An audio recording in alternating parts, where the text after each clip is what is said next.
O fogo destruiu um depósito de papel em Venda Nova, em Belo Horizonte. O Corpo de Bombeiros ainda não sabe as causas do incêndio. O fogo se alastrou rapidamente por todo o galpão. Dentro do depósito, alumínio, cobre, plástico e uma grande quantidade de papel. A fumaça concentrada dificultou a ação dos bombeiros. Os militares usaram máscaras de oxigênio para chegar até o interior do prédio. A estrutura ficou comprometida, rachaduras nas paredes aumentaram os riscos de desabamento. A preocupação maior era que o fogo pudesse atingir as casas vizinhas e a unidade de pronto atendimento da região de Venda Nova. O incêndio está compartimentado e nós estamos debelando o restante para a gente começar o rescaldo, porque como é fardo, nós temos que revirar, porque o fogo muitas vezes ele continua no interior. Mas a situação está sob controle. Os donos do depósito não quiseram gravar entrevista, mas disseram que o prejuízo pode chegar a R$200 mil. Além do material, o maquinário foi atingido pelas chamas. O fogo só foi controlado no início da tarde, quando começou o rescaldo. Agora será apurado se o lugar tem alvará de funcionamento, projeto de combate a incêndios. Os bombeiros ainda não sabem o que causou o incêndio. De acordo com testemunhas, o fogo começou no início da manhã. Foram usados 2 caminhões-pipa do Corpo de Bombeiros, mas não foi suficiente. A água acabou e próximo ao local não há hidrantes. A falta de estrutura para combater incêndios como este preocupa quem mora na região. Em frente ao depósito e há pouco mais de um mês, o fogo destruiu também este casarão. O prédio é do século XIX e neste estilo é o segundo mais antigo de Belo Horizonte. O casarão está abandonado e pode cair a qualquer momento. A gente fica preocupado. Sim. Tinha que ter um hidrante aqui, não é? Porque nós tem muita fábrica para segurança, não só das casas, mas do comércio. A Serra da Piedade pede socorro. A área tombada pelo patrimônio histórico da cidade de Caeté sofre com os graves danos causados por uma mineradora. A Serra da Piedade fica em Caeté, na região metropolitana de Belo Horizonte.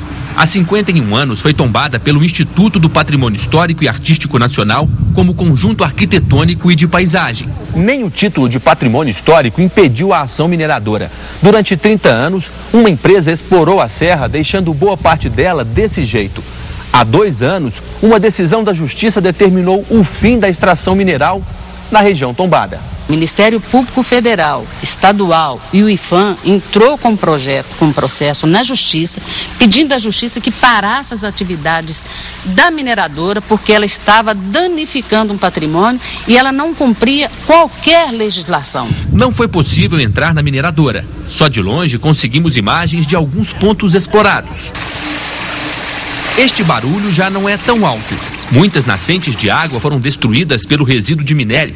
Seu Devanir mora há 20 anos ao pé da serra e se lembra de como a água descia forte. Existia um córrego aqui, muita água. Um estudo do Departamento Nacional de Produção Mineral, DNPM, diz que fendas podem comprometer a estrutura da serra e do conjunto arquitetônico e propõe uma recuperação dos locais destruídos. Ambientalistas da região defendem a reconstrução, mas sem a exploração de minério. Eu vejo o perigo sim, se houver e se não se conseguir evitar essa mineração na serra, o patrimônio está todo em risco. E para sabermos sobre essa degradação e os riscos que pode causar ao meio ambiente, nós voltamos ao vivo com o repórter Wagner Vidal, que tem outras informações, né, Wagner? Jacinto, eu vou conversar agora com a Maria Dalci Ricas. Ela é superintendente executiva da Associação Mineira de Defesa do Meio Ambiente e vamos saber o que pode ser feito em relação à Serra da Piedade. Bom dia. Essa degradação é culpa da mineração? Sem qualquer dúvida, ela recebeu uma licença do poder público, né, e da sociedade para explorar o minério na serra. E essa exploração foi feita de forma totalmente errada, sem obedecer a preceitos técnicos. O resultado está lá, uma cicatriz eterna que agora quem vai recuperar? Os custos não são baixos. Mineração de ferro, principalmente, que geralmente é feita em áreas de serra, os custos ambientais, construção de barragens, recuperação das áreas vegetadas, é realmente um processo caro. Tanto é que já está mais ou menos provado que empresas pequenas realmente não conseguem arcar com esses custos. Foi o que aconteceu com essa empresa. Eles levaram o minério, tiraram o lucro e deixaram o prejuízo para nós. Vimos a questão das nascentes, elas estão sumindo. Algo pode ser feito, elas podem ser recuperadas. Como que fica esta situação? Bem, questão de recuperar nascentes, primeiro seria realmente necessário um diagnóstico para determinar uma relação de causa e efeito, dizer, realmente essa nascente foi destruída pela mineração. Esse estudo certamente apontaria realmente possibilidade de recuperação ou talvez não. Mas o fato é o seguinte, as crateras deixadas por essa mineração na Serra da Piedade, elas são muito grandes e os custos são altos, como eu já disse. O poder público não tem recursos, nem às vezes para a saúde, para a educação, não vai investir realmente na recuperação de uma área minerada, apesar daquele importante patrimônio histórico. Aliás, essa cicatriz, ela não é única. Ela está em evidência tanto pela ameaça agora das rachaduras, pela importância do patrimônio histórico da Serra da Piedade natural, mas nós temos muitas outras no estado que também estão causando degradações terríveis em termos de erosão, de degradação de nascente, de degradação de cursos d'água, e não sabemos quem vai se responsabilizar por elas. O fato é que algo precisa ser feito com urgência. Algo precisa ser feito.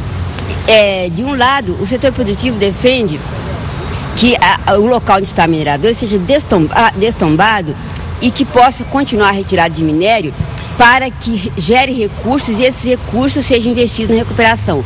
De outro lado, ambientalistas, Ministério Público, não aceita e de certa forma tem razão, porque infelizmente essa empresa demonstrou que ela realmente não merece a confiança.